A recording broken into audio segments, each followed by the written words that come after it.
Somos Iglesia. La Iglesia es el nuevo pueblo de Dios, llamado a ser la luz del mundo y la sal de la tierra. En los vibrantes y vertiginosos tiempos de cambio que vivimos, los bautizados somos los testigos de la vida nueva, de justicia, de unidad y de paz que Cristo nos propone, por la fuerza de la fe luminosa, la esperanza inquebrantable y la caridad ardiente. La Iglesia Católica, cuerpo vivo de Cristo, nos señala la única opción por la verdad y nos presenta el ideal existencial más alto: Jesucristo, modelo de verdadera humanidad y camino seguro de salvación y de vida eterna.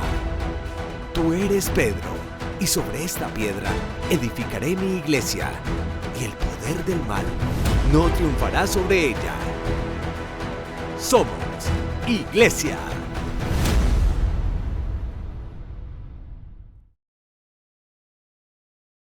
Un saludo, un abrazo para todos ustedes, los que nos acompañan hoy en este programa, que hoy se adelanta a una fiesta importante, la de Cristo Rey, el Rey indiscutible del mundo, así muchas personas no reconozcan aún su realeza. Padre, ¿cómo está?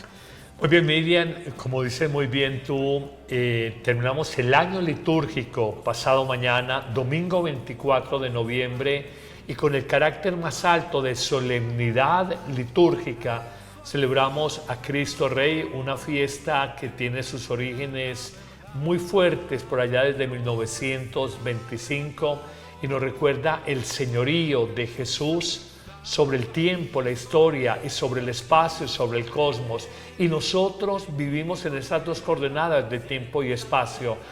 Terminará el domingo y la semana que le acompaña, y ya justo de este domingo en 8 días empezaremos el tiempo del Adviento preparatorio a la Navidad, al nacimiento del Señor. Pero qué bueno este programa dedicarlo precisamente con muchas notas interesantes a propósito de quién es el Rey, quién es el Señor de nuestra vida. Padre, y si Él es el Rey, nosotros somos sus súbditos, somos su ejército. Por eso, hoy a la pregunta o a las preguntas en la sección El Padre Carlos Responde, tendremos un tema concreto. ¿Qué hemos hecho? ¿Qué hemos dado?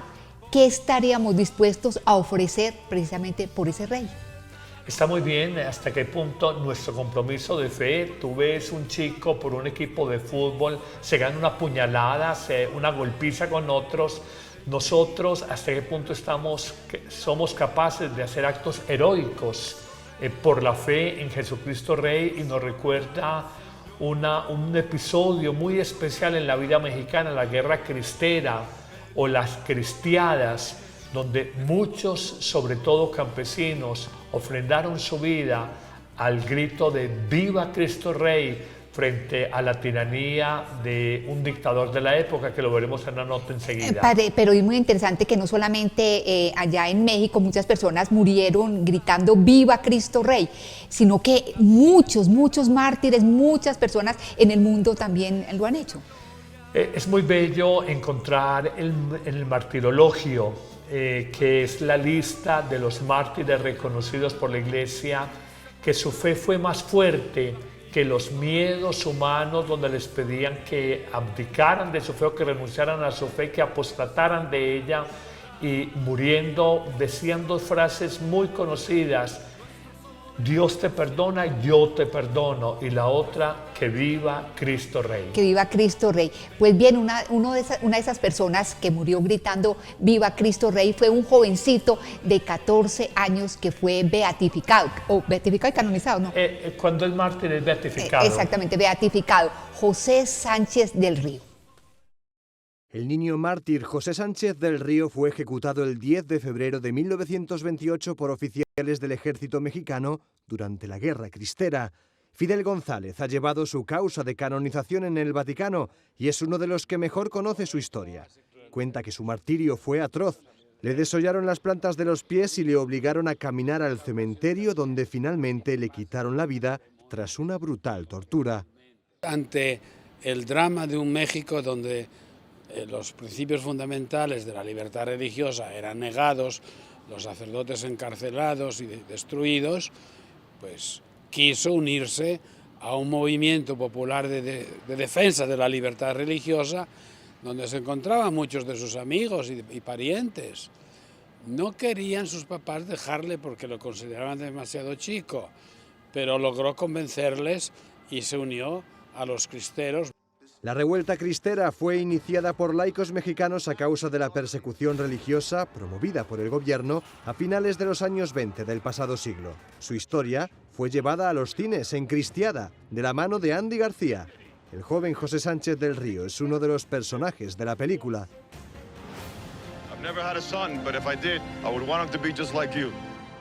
Durante su visita a la Catedral de Morelia, en México, el Papa depositó unas flores sobre la escultura que recuerda al joven mártir. Allí estaba la niña cuya curación milagrosa se atribuye a él y que abrió las puertas a su canonización. Padre, yo lloré cuando vi esa escena en la película Cristiada, cuando asesina a este pequeño, precisamente que muere por Jesús, que muere por el Evangelio. Ya somos dos, porque yo también lloré viéndola y seguramente muchos nos conmovimos, Miriam, porque es que el mundo ensalza a un futbolista, un intelectual, un cantante de música urbana, endiosa un actor de televisión, un político, pero la Iglesia solo ha reconocido como grandes a los santos que son encarnación de la plenitud de la vida de Jesús en momentos puntuales de la historia. Me preguntaba el productor fuera de cámaras si José Sánchez del Río es santo o es solo beato. Entonces recordamos que hay 4 maneras de la canonización, lo decíamos a propósito del Día de Todos los Santos. Es la manera ordinaria, el proceso ordinario donde una persona es declarada siervo de Dios, venerable, luego beata y santa. Está la que se llama la canonización equivalente, que son autores o personas a mucha distancia histórica, pero por sus escritos y por testimonios del pasado se colige que son santos. La canonización equivalente estará por vía de martirio, que es concretamente el del niño mexicano José Sánchez del Río, o el del obispo colombiano Jesús Emilio Jaramillo, que por odio a la fe cristiana y por ellos defender esa fe, mueren mártires, derraman su sangre, entregan su vida, y es un camino de santidad hasta ser beatificados. Y está la última que ha establecido el último camino, el Papa Francisco, de canonización, que es cuando ofrendamos la vida en servicio, en donación a los demás. Es otra forma hoy que establece la Iglesia entre 4 para entrar en el canon o lista de personas que la Iglesia declara están en el cielo y por tanto son válidos intercesores ante Dios por nuestras intenciones y necesidades. Padre, que dio inicio en México a esa guerra cristera. A ver, fue 1926 a 1929. Ha habido cierto anticlericalismo histórico en varios países. Aquí lo tuvimos en Colombia con Mosquera, y en el caso mexicano hubo un hombre, Plutarco Elías Calles, que promulgó la famosa ley Calles, en donde se restringía el culto religioso solamente a los templos, no se podía practicar públicamente, donde los sacerdotes tenían que vestir de civil, donde muchas órdenes fueron expulsadas, los bienes de la iglesia expropiados y muchas restricciones, y sobre todo fue un movimiento de origen campesino. Fue el campesinado del centro de México que se levantaron, primero unos 8,000, luego 12,000, 20,000, algunos hablan de más de 50,000 que se levantaron para enfrentar la arbitrariedad de la ley de este hombre que se decía ateo, Plutarco Elías Calles.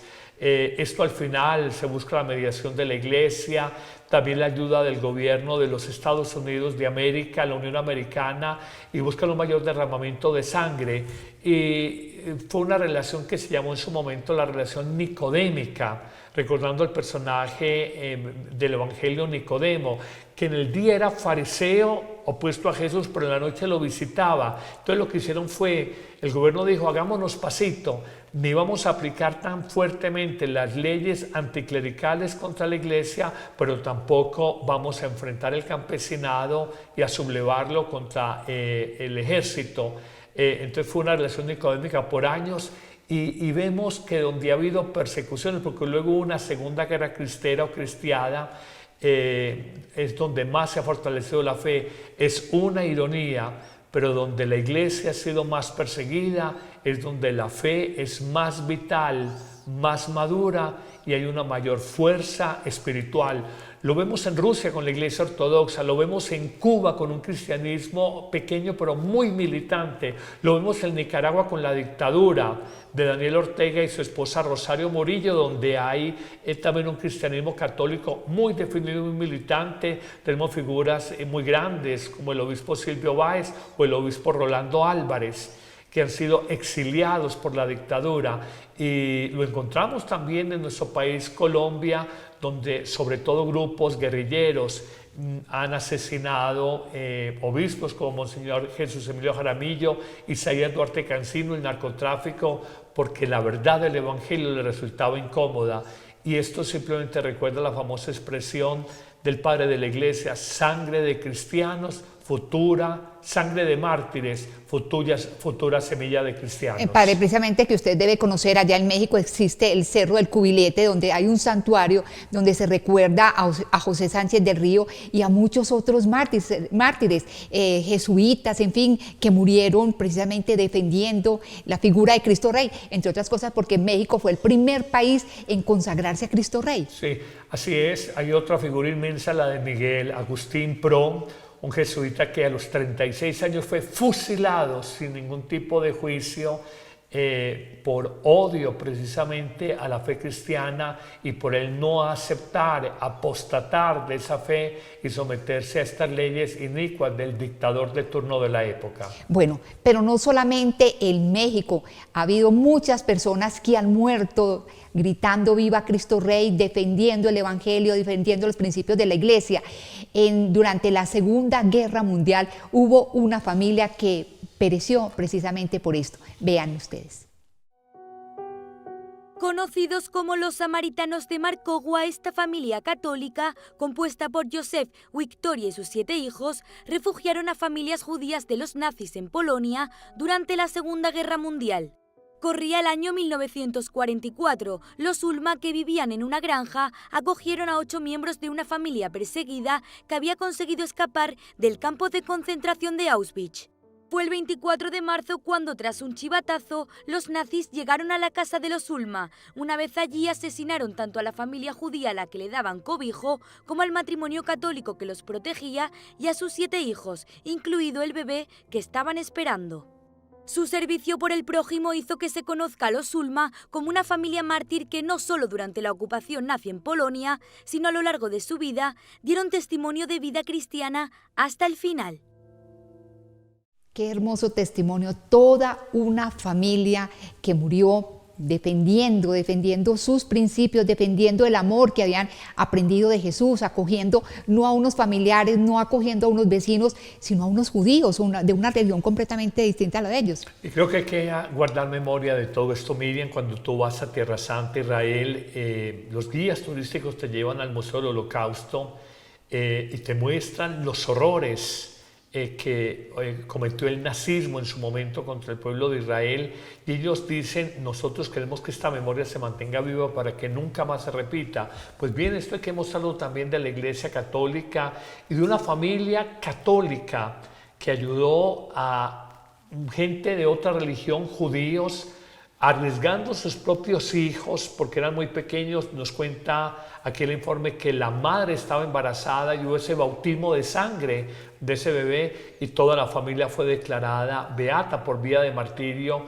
Y es bueno porque es que estos no conocen. Vuelvo y repito, los titulares de prensa sobre la iglesia siempre es un titular con cierto sesgo, hablando mal de la iglesia, o que es retrógrado, pecados de la iglesia, pero esta es la iglesia de Cristo, la de los mártires, la de los testigos de la fe, la de tantas personas que no conectaron con la injusticia, que ayudaron a hermanos, así fueran de otra religión los judíos, o en el caso de los santos mártires cristeros, que convencidos de que la libertad religiosa y la libertad de conciencia es fundamental, entregaron sus vidas como un adolescente en el caso de José Sánchez del Río. Creo que esto es muy importante que lo documentemos y lo compartamos con la gente, porque no conoce mucha gente toda esta historia paralela. Se habla de la historia, la iglesia, la Inquisición, y le pone el documental en Discovery, no sé qué, en History, los papas, los Borgia, no sé qué, en Netflix,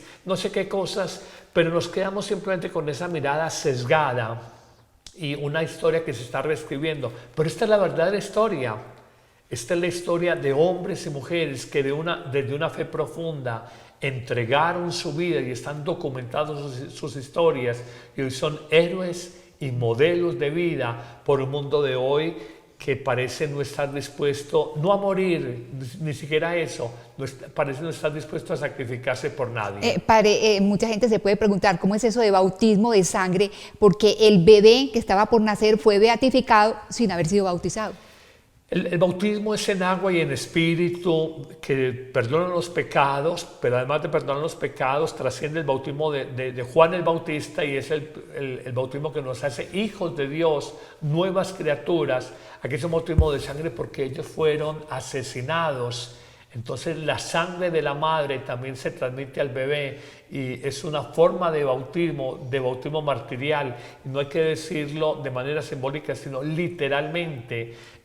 La madre embarazada junto con su hijo, recordando la historia de los macabeos, que también es muy impresionante en los libros más tardíos del Antiguo Testamento, cómo Judas Macabeo y cómo toda su familia prefirió entregar su vida antes que renegar del nombre de Dios. Bueno, todo esto, Padre, yo creo que nos hace sentir muy orgullosos de pertenecer a la iglesia, de ser católico, de ser cristiano, de seguir a Cristo Rey. Un orgullo, como lo expresa bien esta libanesa que vamos a ver a continuación. Líbano es el país de Oriente Medio que más refugiados sirios acoge, 1,5 millones. Por desgracia, allí la historia se repite cada pocos años. Tras la Primera Guerra Mundial acogieron a miles de armenios que escaparon del genocidio. Tras la Segunda Guerra Mundial, a refugiados palestinos. Y en las últimas décadas a iraquíes y a sirios, sin olvidar que durante 16 años sufrieron en su propio suelo una guerra civil. Líbano ha sido un país de refugio desde el principio, porque es un país que fue creado, concebido a través de la acogida de otros pueblos. Además cuenta con una peculiaridad que hace que esta mezcla de pueblos y credos funcione de forma estable, un sistema que puede servir de ejemplo a otros países de la región y que garantiza de alguna forma que los cristianos no sean tratados como ciudadanos de segunda clase. Creo que el Líbano puede ser un ejemplo, quizá un modelo a seguir. Tanto los musulmanes como los cristianos están representados en el Parlamento y en el gobierno. Hay diputados cristianos y diputados musulmanes. Hay ministros cristianos y ministros musulmanes. En esta democracia ha crecido Mireille, cristiana maronita que ahora estudia en Roma. Explica que ante los múltiples conflictos que desangran la región es necesario más que nunca fortalecer a las minorías. Si los países de la zona dejan un poco de espacio a estas minorías, quizá los cristianos quieran quedarse porque son una riqueza, son la parte más pacífica. Cristianos que se necesitan, sobre todo en una región en la que la persecución contra ellos se ha recrudecido a causa del yihadismo. Sin embargo, hay algo que les hace permanecer en esa tierra pese a estar en el punto de mira. Cristo era de allí, de Oriente Medio, por tanto podemos decir que somos los cristianos originales. Yo estoy orgullosa de ser cristiana de Oriente Medio. Soy árabe, sí, hablo en árabe, pero no quiere decir que sea árabe como los de Arabia Saudita. Árabe no quiere decir musulmán. Según narra el Evangelio, el propio Cristo obró un milagro en la región de Tiro y Sidón, al sur del actual Líbano, y San Pedro y San Pablo también predicaron en estas tierras donde la presencia cristiana es tan antigua como el propio cristianismo. Así es, árabe no quiere decir musulmán. Padre Carlos, ¿qué diferencia Jesucristo de otros líderes religiosos? Mucha gente se lo pregunta y hay tres diferencias centrales en vida y una diferencia fundamental y esencial en el destino y en la misión de Cristo. Solo Cristo, a diferencia de un Mahoma, de un Buda, de un Confucio o de algunos otros profetas del judaísmo, solo Cristo tiene la pretensión de ser el Dios encarnado, Dios que se hace carne, Dios que se hace hombre, Dios que habla el lenguaje humano, Dios que se acerca al hombre para que el hombre se acerque a Dios. Es el misterio de la Navidad que celebramos. Encarnación. Solo Dios se eucaristiza, permítame en esta expresión, solo Dios tiene la pretensión de decir la persona de Jesús: yo soy el pan de vida, el que come de este pan vivirá para siempre. Tomen y coman, esto es mi cuerpo, tomen y beban, esta es mi sangre. Esta es la eucaristización y es una fe que por 2000 años ha sostenido la Iglesia. Se hace hombre en la Navidad, la celebramos. Uno como nosotros, Dios que se hace hombre. 2, se hace pan de vida, se hace Eucaristía, la eucaristización. Y 3, vence la muerte y resucita, la resurrección. Todas estas tres tareas están en función de una verdad suprema. Jesús vino a redimirnos del pecado y vino a abrirnos las puertas a una vida nueva. Con su muerte en la cruz ha muerto nuestro pecado y con su resurrección nos abre el camino a una vida nueva. Cuando tú hablas de Mahoma, Mahoma fue el profeta, pero Dios Alá nunca bajó a este mundo, simplemente hubo el famoso vuelo nocturno donde va el profeta Mahoma, recibe la inspiración y luego escribirá el Corán. Los profetas del Antiguo Testamento fueron voces del Dios Yahvé, pero hasta ahí. Cuando hablamos de Buda, fue un hombre iluminado, pero hasta ahí, que encontró una iluminación interior. Cuando hablamos de Confucio se habla a veces de una religión o de una filosofía en el mundo oriental, pero en Cristo solamente se humaniza la encarnación, se eucaristiza en el sacramento de la Eucaristía, resucita venciendo el mayor poder del mal, y esta realidad nos lleva todo a la redención de la humanidad, de todos los creyentes, perdonándonos los pecados y abriéndonos a la vida eterna. Padre, yo encontré esto que usted está diciendo de una manera también muy especial en un escritor que se llama Norman Hailer, que dice así: en la medianoche de la ignorancia humana hay muchas luces en el cielo, al mediodía solo hay una, y esa es Jesucristo, la luz del mundo. Basado en las evidencias de lo que Él es, en realidad no hay ningún competidor. Así es que pongo mi fe en Él, no en el que exigió sabiduría, Confucio, ni en el que exigió iluminación espiritual, Buda, ni en el que dijo ser profeta, Mahoma, sino en el que afirmó ser Dios hecho carne, el que se declaró antes de que Abraham naciera: yo soy, y lo probó. Muy interesante, ¿no? Qué bonito. Y es muy bueno que compartamos esto, porque la fe de la gente a veces es como un rompecabezas de la cual tiene 3 o 4 piezas, pero le faltan 7 en un rompecabezas de 10 piezas. Aquí es entender nuestra fe madurada a lo largo de 2000 años. Es una fe muy bella, muy sólida, muy profunda, y a veces decimos: no soy católico, no soy creyente, no porque hayan discrepancias de fondo, sino fundamentalmente por ignorancia. Alguien me dice: yo me salí de la Iglesia Católica, y le dije: ¿para ti qué era ser católico? Entonces me dice: ir a una misa, a un matrimonio, un funeral, no sé qué. Le dije: no te digas que te saliste. Yo me salgo de este estudio de televisión cuando primero entró a él. Yo me salgo de la Iglesia cuando primero entré dentro de la Iglesia. Pues yo no puedo salir de la Iglesia Católica si nunca estuve verdaderamente dentro de la Iglesia Católica. Así es, Padre Carlos. Y bueno, vamos a terminar esta primera parte del programa hablando sobre un escultor que a partir de la Sábana Santa de Turín ha descubierto muchas cosas importantes sobre la vida de Jesucristo. La síndone de Turín es una pieza de tela centenaria que pudo haber cubierto el cadáver de Cristo en su tumba. Según la tradición, esta tela conserva improntas de varias partes del cuerpo de Jesús.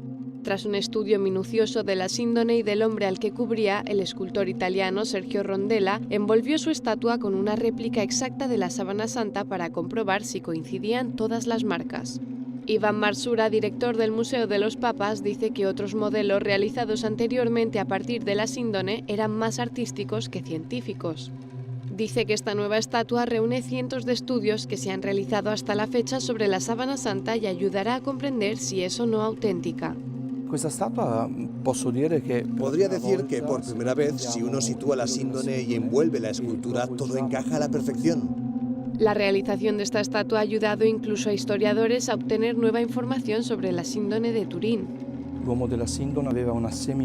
El hombre de la síndone tenía una semiparálisis y las heridas de los clavos no estaban en las muñecas sino en las manos.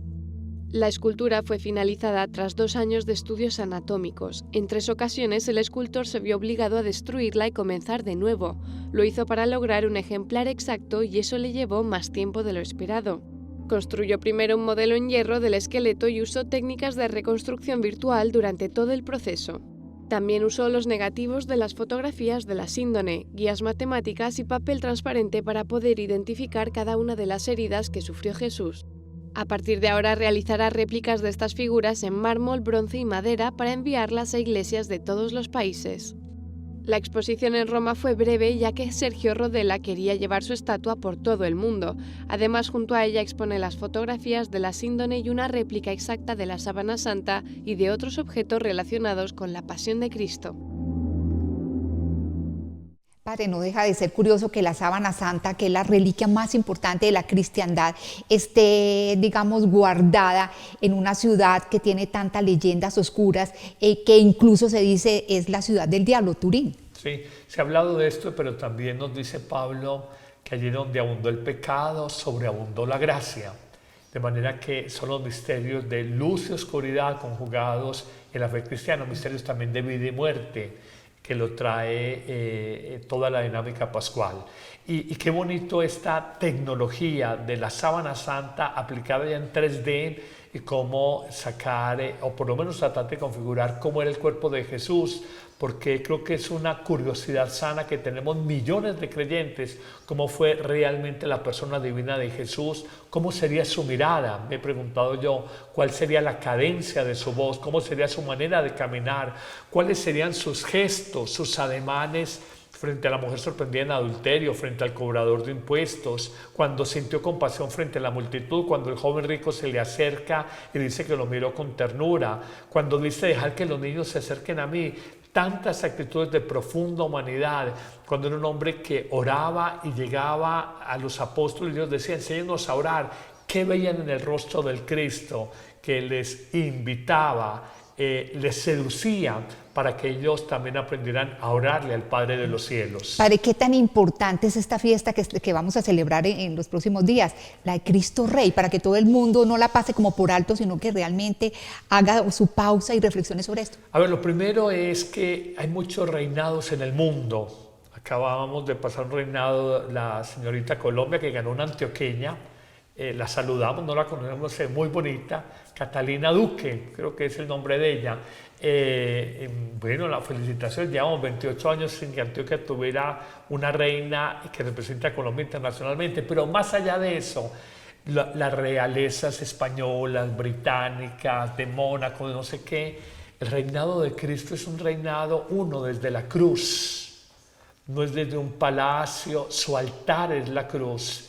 Su vida es la de un entregado, un desnudado, un azotado, un sacrificado. Segundo, toda su misión no fue la de hacer dinero, hacer negocios, representar a una nación, un gran pueblo. Todo su reinado fue una misión de amor y de servicio a los demás. Y tercero, toda su obra, su vida, su pasión, muerte y resurrección están en función de la redención humana. De manera que es un reinado completamente distinto de los reinados del mundo que se mueven en categorías de riqueza, de poder, de imagen, de reconocimientos, de fama, de prestigio. Y creo que este parangón que se opone a todas las categorías de poder, Jesús es el rey desde el antipoder, desde los reyes exaltan la riqueza, Jesús fue el pobre. Los reyes exaltan la imagen, Jesús fue el desapercibido en un pueblecito, la Judea, que era una provincia en lo más oriental del vasto y gran imperio de Roma. De manera que miramos como toda esta realidad y nos pone a pensar, hay una confrontación con los valores y criterios de vida que tenemos. En ese sentido me parece que ese señorío, ese reinado de justicia, de verdad, de amor, de paz. El mundo hoy tiene que aprender una manera distinta de poder, no solo de dominación, de ostentación, de lujo, de despilfarro, de humillación, explotación sobre otros. Es un reinado que hoy, 2000 años después, tiene que confrontar nuestra manera de ser, nuestra manera de vivir, nuestra manera de relacionarnos. Padre, y saber que ese rey es tan cercano, que es tan cercano a nosotros, ¿no? Que lo podemos tener, lo podemos... Completamente, en Juan, hablando de la Eucaristía, tomen, coman, gusten, saboren. Dice la canción, tan cerca de mí que hasta lo puedo tocar, Jesús está en mí. Es un rey que se hace cercano en la encarnación, más cercano todavía en el pan de la vida, y nos sigue acompañando de manera mística, espiritual, en esta época, tiempos de la Iglesia, en los tiempos neumatológicos del Espíritu Santo. Yo me voy, pero les envío el Espíritu de la verdad, el Maestro interior, los seguirá acompañando. Esto es la vida cristiana, y esto hay que decirlo, porque la gente se queda a veces en la ritualidad, en los rezos vacíos, los ritos mecánicos, la rutina, la repetidera de acciones, pero no permiten que el reinar de Cristo, y como Él lo dice, el reino de Dios, venga a nosotros tu reino, el reinar de Cristo, la forma en que Cristo quiere para el mundo una humanidad plena y feliz, nosotros no la hemos entendido 2000 años después de su paso por esta tierra. Y que ya estamos a unos días de recordar su nacimiento. La celebración litúrgica es pasado mañana y estamos a un mes larguito. Hoy es 22 de noviembre, en un mes larguito estamos celebrando la Navidad, y lo que les decía, las tres venidas de Cristo en otro programa. Una primera venida en carne, en el pesebre y con humildad, una venida final con poder y gloria, y una venida intermedia, dicen los padres de la Iglesia, cuando por la fe, en los sacramentos, en la palabra, por la esperanza y las obras de amor, dejamos que Jesús nazca en el pesebre más hermoso, que es nuestro propio interior, nuestro propio corazón. Bueno, y antes de pasar a las preguntas con el Padre Carlos, hay una nota que se nos había colgado y que me parece que es importante que la conozcamos. Un libro que habla sobre las razones, 10 razones concretas para creer en Dios. Aquesta fe espiritual. Oriol Jara es escritor y guionista de televisión. Ha trabajado en programas como Polonia, de la televisión pública catalana, o This is Philosophy, en la 2, de televisión española. Hace un año publicó 10 razones para creer en Dios, un libro en el que cuenta cómo se convirtió al encontrarse racionalmente con la fe. Intento que la gente entienda que el cristianismo no es una fricada puramente litúrgica. El cristianismo tiene una liturgia preciosa que nos ayuda a entender cómo funciona Dios, pero además es un mecanismo cultural, intelectual. Algunas de las mentes más brillantes de la humanidad, como Agustín, eran religiosos por conversión. Agustín no es un papanatas. Agustín es uno de los 5 grandes pensadores de la historia de la humanidad en Occidente. El autor está convencido de que ser cristiano es lo que salvará al mundo. Dice que ya sucedió hace 2000 años. Por eso da testimonio de su fe sin ningún complejo y comparte estrategias para quienes tengan dudas o a veces se sientan interrogados por sus creencias. Y además toda la gente que cuando dicen esto de yo creo, pero la iglesia, bueno, la iglesia, vete a la iglesia. Ve a la iglesia cada día, como mínimo cada domingo, y moléstate en cuando acabe la misa, ve a hablar con el párroco. Y entiende su vida, su obra, su trabajo, qué hace la iglesia día a día en barrios y en ciudades de todo el mundo. Fliparás. El autor de 10 razones para creer en Dios comparte en el libro su historia personal. Dice que su conversión ha implicado un gran cambio en su vida. Tiene un capítulo que se llama Soy cristiano porque soy un pecador.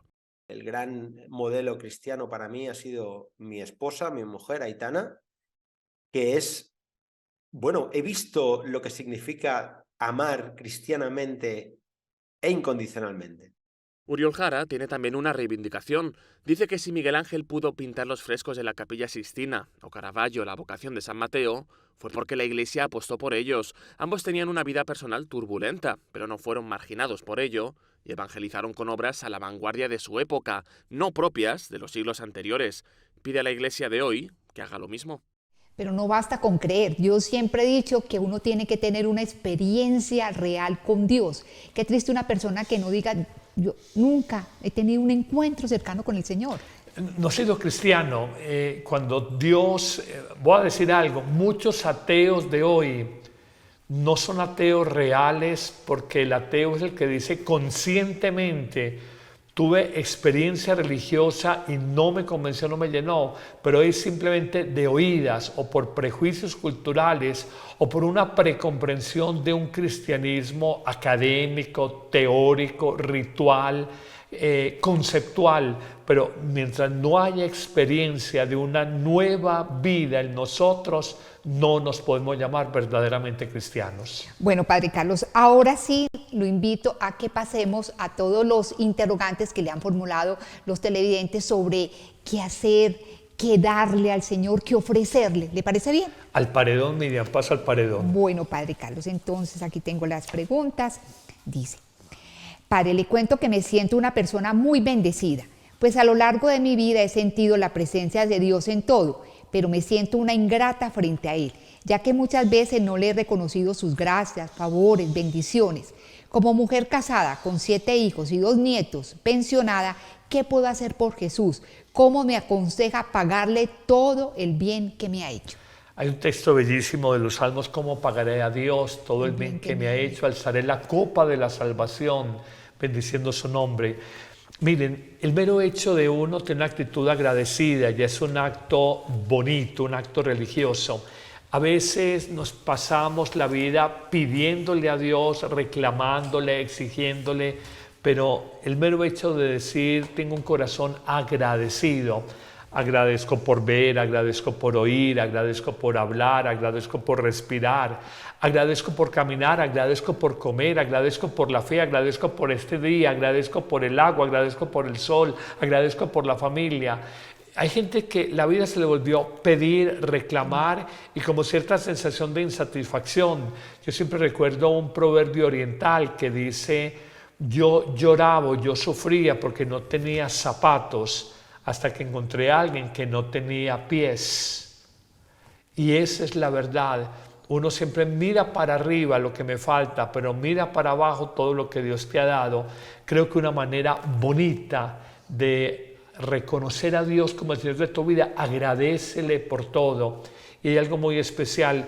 Cuando trabajé en la ciudad de Bogotá, en la conferencia episcopal hace 28 años, hicimos una investigación con una empresa especialista en temas de estadística y le preguntábamos a parroquias de toda Colombia en distintos estratos sociales: ¿van a la misa qué? Unos decían a pedir, otros van a ofrendar, otros van a agradecer. Resultó que las parroquias de estratos socioeconómicos más bajos, las parroquias más pobres, la gente es más agradecida con Dios que las parroquias de estratos socioeconómicos altos. Es una verdadera paradoja. A veces tenemos mucho y nos parece que nos falta y que es demasiado poco lo que tenemos. Y a veces teniendo muy poco, agradecemos tanto a Dios como si todo lo tuviéramos. Padre, y junto con el agradecimiento es fiarse del Señor, tener esa confianza en Él. Eso es una muestra de amor grande, ¿no? Es una muestra total. La fe, Santiago dice: muéstrame tu fe sin obras, que yo por las obras te probaré mi fe. La fe me parece que es un tema fundamental.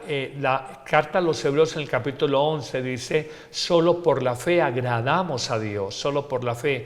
Es la más hermosa página de toda la Biblia, Hebreos capítulo 11, sobre la fe, donde más de 30 veces dice: por la fe, por la fe, por la fe, cómo el ser humano fue capaz de librar 1000 batallas, levantarse de 1000 caídas, superar 1000 pruebas, por la fuerza de la fe y la confianza en el Señor. Bueno, segunda pregunta.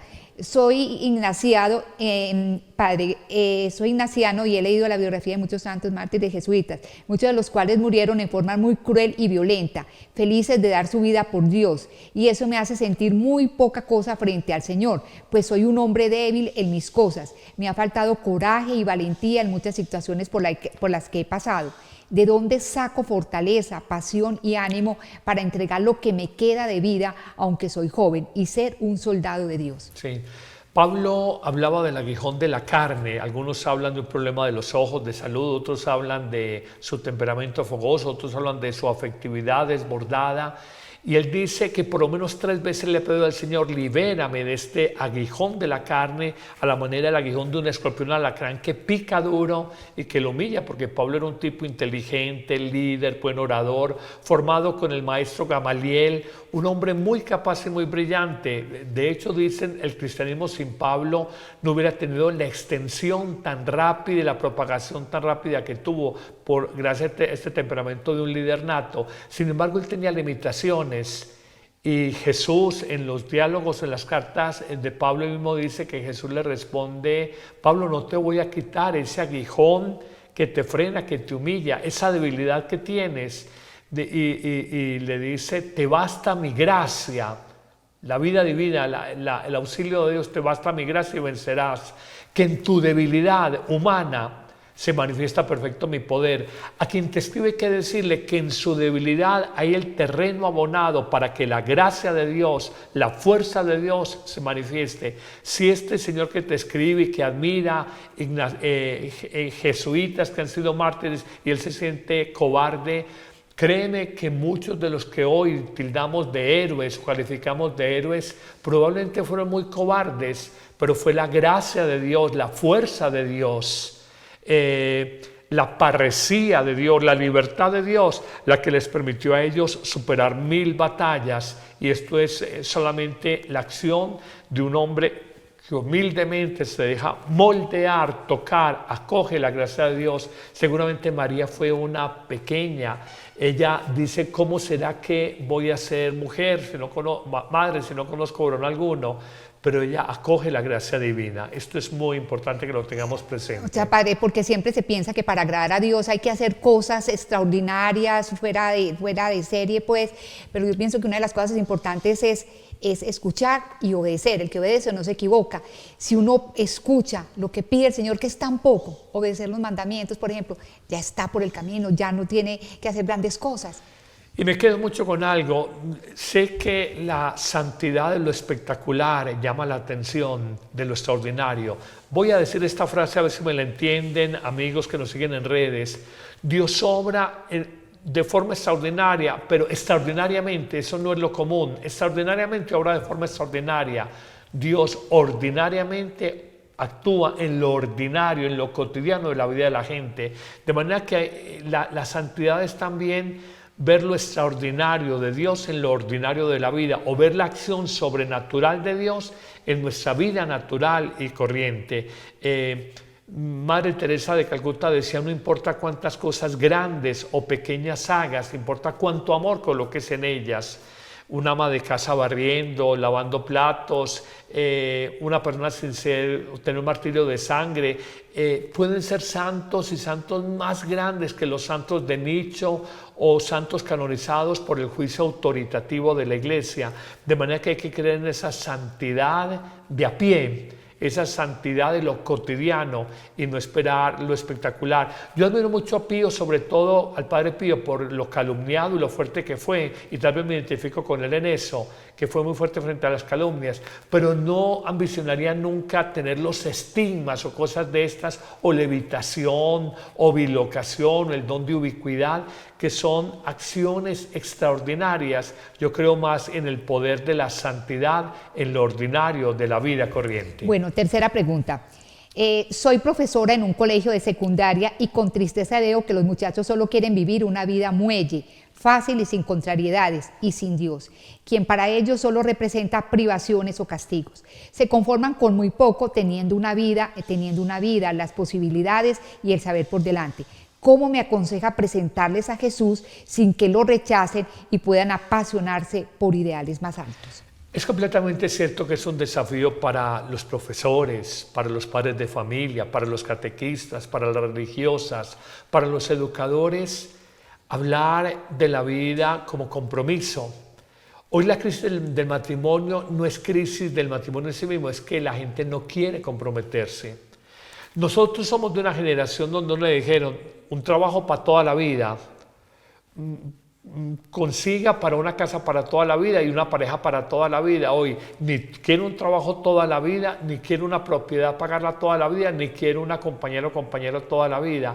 Es una generación etérea, ciudadanos un poco del mundo, despersonalizados, desarraigados de familia, de entornos laborales y de la propia vida.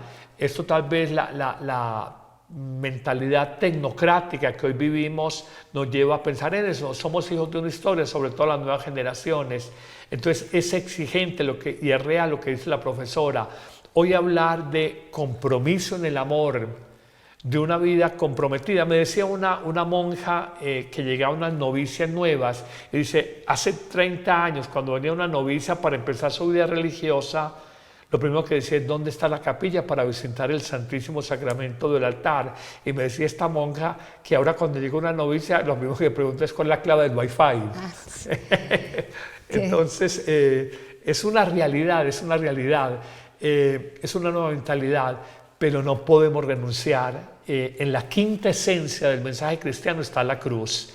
3 veces dice Jesús, el que quiera seguirme, niéguese a sí mismo y cargue con su cruz. Y el que quiere un Cristo sin cruz termina con la cruz y sin Cristo. De manera que no es realista presentar un cristianismo light, frívolo, todo es bendición, todo es abundancia, todo es dinero, todo es fortuna. Eso no es real, esos son paraísos artificiales, decía Juan Pablo II, de algunas sectas o iglesias cristianas no católicas. Hay que presentar la radicalidad y decirle a la gente, parte de la esencia de la vida es la alegría y también el dolor, es el descanso, pero también la fatiga. Y el que no entienda no ha entendido lo que es el sentido profundo de la vida. Bueno, padre, muchísimas gracias por responder a estas preguntas, a estos interrogantes. Les recordamos la línea para que ustedes formulen todos sus interrogantes, 300-723-4309. Y también puedes hacernos críticas, comentarios y demás. Bueno, muchísimas gracias también a todo el equipo de Amén Comunicaciones, a Ron Reports y, padre, viva Cristo Rey, ¿no? Que viva Cristo Rey y qué bueno que nos comenten en la red, ahí en YouTube, sobre qué temas quieren que hablemos. Dios los bendiga a todos. Que estén muy bien.